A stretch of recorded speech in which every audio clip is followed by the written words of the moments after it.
Gangubai Kathiawadi, mafia queen in Mumbai. एक 16 साल की लड़की जो मुंबई के रेड लाइट एरिया में आई और एक डॉन के घर बेखौफ होकर घुसी और उसे राखी बांध आई। गंगू रेड लाइट एरिया में काम करने वाली महिलाओं के अधिकारों के लिए प्रधानमंत्री तक पहुंच गई। ये कहानी उस गंगूबाई की है जिसकी तस्वीर कमाठीपुरा की हर औरत और युवतियां जो रेड लाइट एरिया में काम करती थी अपने पास रखा करती थी। 16 साल की गंगा हरजीवन दास काठियावाड़ी एक गुजरात के काठियावाड़ की एक लड़की थी।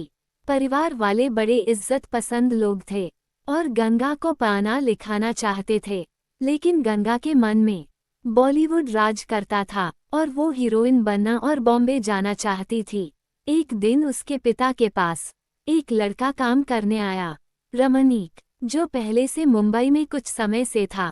जब ये बात गंगा को पता चली तो वह खुशी से नाचने लगी। अब गंगा को रमनीक के जरिए बॉम्बे जाने का एक सुनहरा मौका मिल गया था। गंगा ने रमनीक से दोस्ती की और दोस्ती कुछ समय बाद प्यार में बदल गई। इसके बाद गंगा और रमनीक ने भागकर शादी कर ली। इन्होंने मंदिर में शादी किया। इसके बाद गंगा अपना कुछ सामान और मां के गहने उठाकर रमनीक के साथ चली गई। ये दोनों मुंबई पहुंचे। कुछ दिन साथ में गुजारने के बाद रमनीक ने गंगा से कहा, जब तक मैं हमारे रहने की जगह नहीं ढूंढ लेता तुम मेरी मौसी के पास रुको। गंगा रमनीक की बात मानकर मौसी के साथ टैक्सी में बैठकर चली गई, लेकिन गंगा ये नहीं जानती थी कि उसके पति ने गंगा को 1000 रुपये में बेंच दिया है। मौसी गंगा को कमाठीपुरा लेकर पहुंचती है, जो बॉम्बे का मशहूर रेड लाइट एरिया था। गंगा को जब ये सब पता चला तो गंगा बहुत चीखी चिल्लाई, रोई, लेकिन आखिरी में गंगा ने समझौता कर लिया क्योंकि उसे ये पता था कि अब वो काठियावाड़ वापस नहीं जा सकती, क्योंकि अब उसे उसके घर वाले नहीं अपनाएंगे।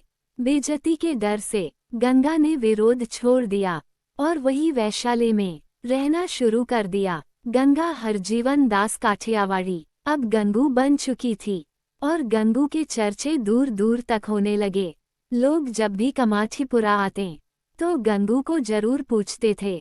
एक दिन शौकत खान नाम का पठान कमाठीपुरा में आया। आने के बाद वह सीधे गंगू के पास गया और उसे बेरहमी से नोचा घसीटा और बिना पैसे दिए चला गया। और दूसरी बार भी ऐसा ही हुआ। जिसने गंगू को बचाने की कोशिश की, पठान ने उसे बड़ी बेरहमी से धकेल के घायल कर दिया। इस बार गंगू की इतनी बुरी हालत हुई कि उसे अस्पताल में भर्ती करवाना पड़ा। इसके बाद गंगू ने अपने मन में ठान लिया कि वो इस आदमी को सजा देगी।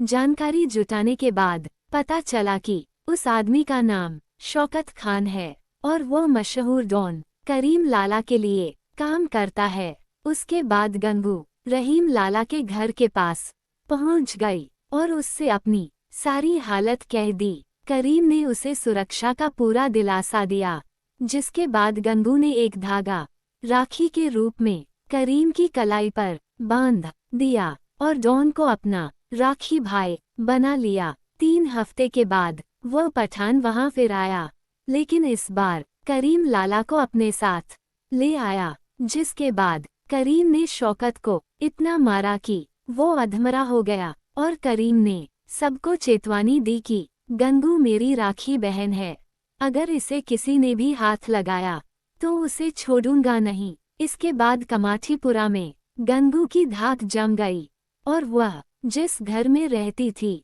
वहां घरवाली का चुनाव हुआ। ये घरवाली वो रहती थी जो 40 से 50 कमरे को मैनेज किया करती थी और उनके ऊपर होती थी बड़े घरवाली जो कि सारी बिल्डिंग को देखा करती थी। गंगू ने पहले घरवाली पद को हासिल किया और बाद में वह बड़े घरवाली को आसपास के इलाकों में गंगू का दबदबा हो गया और अब गंगू कोठेवाली से गंगूबाई काठियावाड़ी के नाम से मशहूर हो गई थी। गंगू कभी किसी भी लड़की को बिना उनकी मर्जी के वैश्यालय में नहीं रखती थी।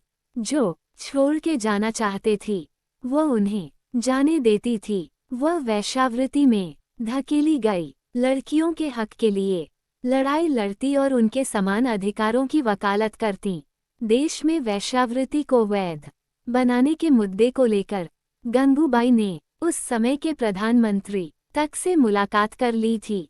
गंगा से गंगूबाई बनने तक का सफर उसने बहुत दर्द भरे रास्तों से होकर तय किया। दोस्तों, अगर कहानी पसंद आए तो वीडियो को लाइक और चैनल को सब्सक्राइब अवश्य करें। धन्यवाद।